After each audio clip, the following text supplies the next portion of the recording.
My name, as Jesse said, is Brad Ellis. I'm a freelance UI designer here in San Francisco. About 2.5 weeks ago, Adobe contacted me and asked me to give this talk today and handed me the latest version of Photoshop. And so I've spent that time kind of getting to use it and check out what's new and exciting. And they allowed me to come here and show you a few of the new features that are coming out. Or if I feel saucy, maybe I'll show you things that they didn't allow me to see. I'm in control now. I'm on stage.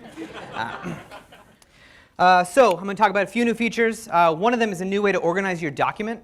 In the past, we've used layer comps. We've turned on and off layer groups and moved things around.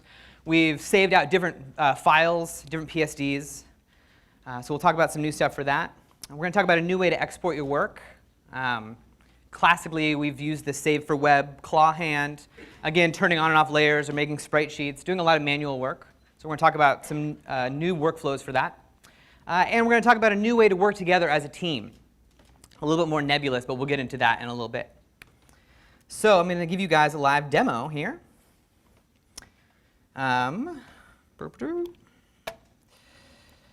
So I have here an app template to get started with. As we can look on my layers to the right, I've got a nav bar, a tab bar. Everything's smart objects to make it easier. Classically, if I wanted to start fleshing out this app and making it full-featured, I'd start adding layers. Maybe I'd do layer comps or different layer groups. Well, new in Photoshop CC 2015 is artboards. So let me show you guys how that works. I'm going to create a new artboard from these layers and name it Screen 1. And so it's turned my document now into an artboard document. It's taken all of my layers and putting them into this Screen 1 folder over here. It knows, if we look over here in Properties, that it's an iPhone 5 size. I work on iPhone 5. And I could change that preset if I wanted to. And we've got a nifty new tool up here, which is the artboard tool. And so now I can click and drag and draw more artboards. So if I choose to drag another one here, I can set that to be an app icon, maybe set a bunch of different app icons. I could do, if I'm doing a website, I can do the big version of the website and several other responsive versions, so I can have them all in the same place. And so I'm actually going to delete this and take a step back. My favorite part of this is I'm actually going to hold Option down and drag this out and then make a duplicate of the previous screen that I had. So now I have Screen 1, and I'm going to call this other one Screen 2. And change some of these guys over here. I'll add a back button in there. And so very quickly I can come through and then start fleshing out my app using artboards.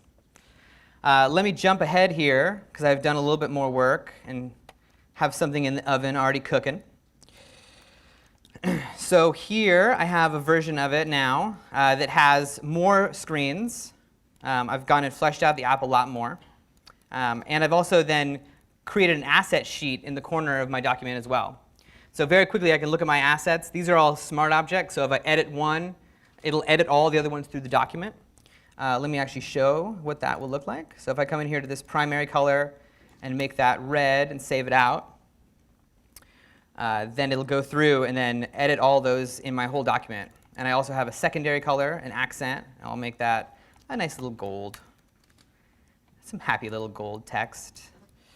And so now, all the way through my document, I can very quickly, easy change colors, change icons, and see how that will cascade through the whole thing. And so that's artboards. The next thing I want to talk to you guys about is a new way to export our documents. And so what we're going to do here is I'm going to go up into the File menu and choose Export and Export As. What this is going to do is go through and look at all the artboards that I have inside my whole document. And it's going to produce those into different image assets. So looking over here, there's Add Icon at 2x, Action Icon at 2x. And here we can see those are all 64 by 64, which is the size I put them in the artboard as. And I also have all my screenshots. And so if I hit Export, it'll say, where do you want me to put them? And drop all those in that folder. Another thing I can do in here is if I decide I need a bigger screenshot, I can change the canvas width, or I can actually make the whole thing bigger if I need to blow it up and send it as a poster, anything I need it bigger for. And so I can actually come in and it'll upscale all the smart objects and all the vector text so it's nice and crisp. So that's how we export all the things. Most of the times we don't want to export every single asset and artboard that's inside our document. So what we can also do is go over to the layers and select a different set. And so I can choose over here to export just the ones that I've selected. And what I'm going to do instead of doing export as, I'm going to choose this export as ping. And what that's going to do is just not ask me any questions, take all those layers, and then export them out as ping image assets, which are here. So now there's a super fast way to export image assets. It does not have to be on artboards if you don't want it to be. You can just grab individual layers as well and choose to export those. And those will crop themselves to be the bounds of the layer and make it very easy to export those as well. So those are some of the new export options. The last thing I'm going to do, a little bit more complicated. What we're actually going to do here is start a new document, which is iPhone sized, which is super huge iPhone size. There we go. So libraries. Libraries have been around since Photoshop 2014. They got a small update about 6 months ago to add collaboration. So now you can actually choose inside your libraries, you can go up and say you want to collaborate with a group and invite people to come share it with you. My main client right now is Target, and so we have a design team of 3 people. And we use this to share assets back and forth so that we have a central repository for where all of our icons are and all of our basic button shapes. So this is the actual one that we use. So it has everything I need. I can get all the department icons if I want them, and a lot of other cool stuff like that. So there's a new feature, though, coming out in this version, which is I have the ability now to share those with my team as a linked object. So let me show you how that works real fast. I'm going to produce a solid color here in the background just to get something started. And I'm also going to spell save correctly. So I don't know if you guys have seen libraries before, but here's how they work. It's super quick to drag things into your canvas area. So I've done the basic gist of this screen, but now I need to add artwork to it. And I've opted that I don't want to add the artwork for it, and I want someone else to do that part for me. So what I'm going to actually do is leave a little note here for Jim, who's going to actually be doing the artwork for me. And I want Jim to put the artwork basically in that box, but he needs to make something that fills the whole size.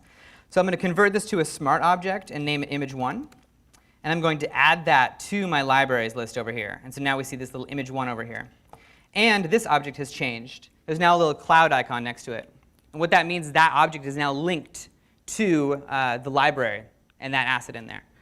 So if I change, or if anyone changes that image asset in the library, it will change in all my documents. Let me show you how that works. I'm going to now jump ahead to a larger document where I've done this and gone a little further because I have 4 screens in my first run experience. I have up atop an iPhone 5, and I have in the bottom an iPhone 6 Plus. And I made those different documents because when the screen gets bigger, the text starts to flow a little bit differently. And so I just want to make sure that the images are going to make sense for all the different sizes. So I have then, in this group, I have all my different images, image 1, 2, 3, and 4. And I'm going to double-click here on image 1. Photoshop has a little bit of a bug here because I just changed screen monitors, and I'm going from Retina to non-Retina, so sorry about that. So I have some images that I've pre-saved over here. And I'm going to paste that now in, if I can. Oh no, something's beating me to my shortcut. I'm going to copy merged, and I'm going to come over here and paste. So now as I save this, we'll notice that over here on the right side, it's going to update that icon. And inside my 2 documents, it's also updated those across documents. So I'm going to add one more. So quickly, I don't have to even be worrying about where the artwork is. Someone else can worry about that, update it, and all of my documents will update. And I don't have to have the document open if the document's closed. So here's a first run for iPhone 6. When I open up that file, what will happen is inside the layers, it'll have a little warning, which means it's out of date. And so now if I right-click that and say update all modified content. Then it will update all the images that have been changed since I was last in there. So linked libraries, I think, are super important. I'm really excited to get to start to use these. There's a lot of projects I work on where I don't do the icons or I don't necessarily care. And so for me, it'll allow me to go through and lay out the whole app without having to worry about what that looks like. Someone else can come and change that icon at any time, and then all of my comps will update. I can use the export as commands to export all those layers, or all those different artboards as different image assets, and share them super fast. So I'm very excited. So just to recap, we can organize our document with artboards. We can export with export as. We have the quick export that'll do it with the touch of a button. And we have the linked cloud assets. Thank you.